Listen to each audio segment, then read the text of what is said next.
Solar Impulse, ce n'est pas seulement finalement le tour du monde, ce n'est pas seulement l'arrivée à Abu Dhabi au mois de juillet 2016. C'est 13 années de haut et de bas, de réflexion, de difficultés, de plaisir, d'émotions, d'anecdotes. C'est ça, notre livre. Quand on a démarré ce projet, c'était avec Bertrand, et puis j'avais suivi son vol autour du monde avec le ballon.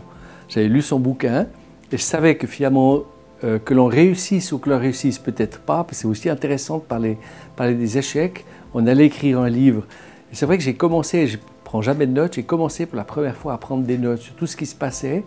Et c'était fascinant parce que ce n'était pas seulement finalement marquer ou essayer de marquer mes souvenirs, mais c'était transcrire ce que je ressentais à certains moments. Donc ça m'a beaucoup aidé. Pour faire ce livre, c'est vrai qu'on avait plusieurs options. J'ai l'impression de mon côté que c'était plus important d'écrire chacun sa version, quitte à prendre des directions complètement différentes, quitte à avoir beaucoup de difficultés à les rapprocher après, plutôt que d'être influencé par ce que l'autre écrivait. Donc je voulais absolument ne pas lire ce qu'écrivait Bertrand pour être complètement dans mon histoire, pouvoir la présenter et de voir ensuite finalement comment on allait les intégrer. Parce que le monde finalement, ce n'est pas une réalité, c'est la somme de perceptions multiples et je pense que nos perceptions sont très différentes.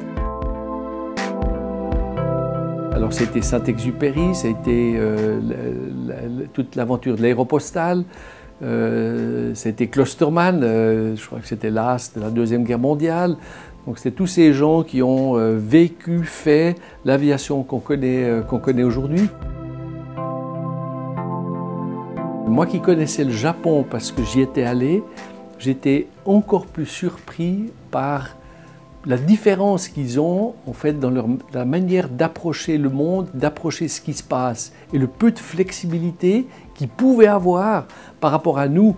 Nous ne savons jamais quand nous volons, nous ne savons jamais ce que nous allons faire avec cet avion solaire. Ça dépend tellement de la météo que chaque fois que l'on voulait voler, ils demandaient qu'on leur annonce 5 jours avant.